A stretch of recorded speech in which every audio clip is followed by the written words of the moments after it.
Today I'm going to be breaking down a recent music video I directed, just going over some of the shots and explaining how we lit the scenes.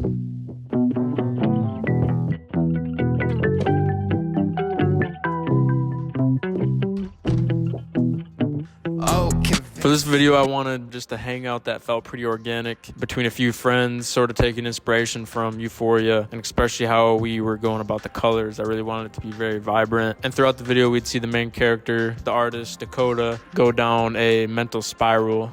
So finding the way to get that feeling across was important and relied on how we shot it and how we lit it. For the location for this video, I originally wanted to go with a bigger house that would have more separation between the rooms. The scenes would transition between each other in more of like a realistic way. But we used a loft style apartment that had an upper and a lower, which kind of took away that effect that I wanted in the beginning. But we just compromised on that and made things a little bit more simpler in how the scenes blended into the next. For the colors for this video, I really wanted a teal and orange look, which I've never accomplished in a controlled environment like this. And I was working with a new gaffer, shout out Nate, that made everything seem a lot more easy than it was in my head. And we got that shit done. Really wanted a lot of neon colors to really add a dramatic effect to the storyline that was going down. Really wanted it to feel super dreamy. For this vertigo shot and the shot with the friends disappearing, we had the tripod on two legs and we're doing sort of a crane movement that you'd see with a jib crane, but obviously we're on a budget, so we didn't have that shit. And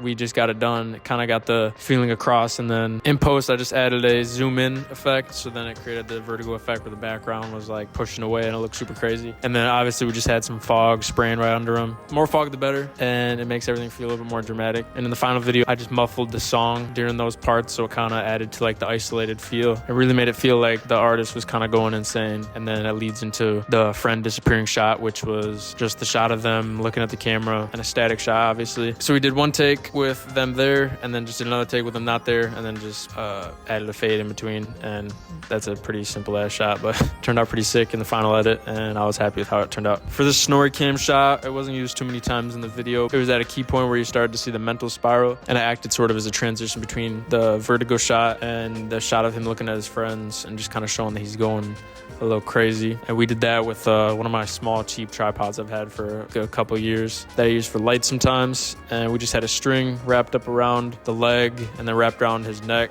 and then we're just trying to hide that with his sweatshirt so you can see it. But then I was just behind him holding the camera up, so I still had some support, and obviously it didn't fall, and so it wasn't hurting his neck how the string was sitting on it. And we just had him run around the room, and I put it on slow shutter so it kind of had a blur to it and made for good transitions between that and the other shots. For the spotlight shot, we just had the artist on the floor. We had a spotlight attachment on a Aperture 60X that was on the top level of the loft, and just had that shining down. And then we just sprayed the shit out of the room with fog and wafted down a little bit with probably some coats and shit. And we got 3 different angles for this shot, 2 statics that one was really far, one was a little bit closer. Then we just had one last shot that was a handheld that was shot on the shadow side of the artist. And I really liked how it turned out, and just added sort of a vignette around it just to make it a little bit more isolated, because there were some people walking in the background where you could see their shoes and shit that were white, so they were reflecting off the light. And then so I just added a vignette to make it more dramatic. I really like how it turned out. For this bathtub shot, it was sort of a simple shot. I just used my small aperture MC light, same light actually,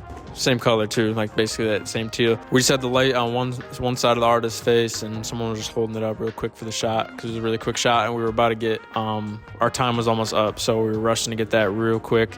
We had to fill up the bathtub, get him in there. I wanted the light being on one side of his face to kind of be symbolism of a split personality. Pretty simple shot, very simply lit, but it turned out exactly how I thought it was going to, and I'm very happy with it. Now I'm going to be going over how we lit this bedroom scene with the artist on the bed. We had an Amaran 300C bouncing off the walls on probably a pretty bright setting, just to get that base orange look across the whole room. Then we had the Aperture 60X from the spotlight shot, and had that with the same attachment on it with one more of the flaps down, so it was sort of a slit coming through, and just had that off to the left that was shining on his face to kind of bring out his skin a little bit more, and so it wasn't just straight orange. Then we had one of those small aperture LED light bulbs that you can put into lamps or whatever else you need to, and we just put it in the lamp that was already in the room on sort of a teal color. It didn't do too much, as you can see in the final shot, but it still has like sort of a subtle effect in certain parts of the shadows on that side of the shot. It was just kind of like added detail in case we wanted to get a different angle, and then would have that accomplishing the teal part of the teal and orange look. Overall, I'm really happy with how this video turned out. I think I told the story I wanted to tell, and I think I got it to look how I imagined it to. And that was a big thanks to the gaffer, Nate, that this was probably just a normal day at the office, but it was my first time really seeing some certain things in action that made my set feel a lot more serious, made me feel a lot more professional in my journey. And it was my first time really trying to come up with a video where the same scene wasn't popping up throughout the whole entire video. So there's certain segments in the video and it's a little bit more of a journey than most of my videos have been, and a little bit more deeper than most of my videos have been. Really happy with how it turned out, and I'll be back with more of these breakdowns soon. Take a look. Here's me.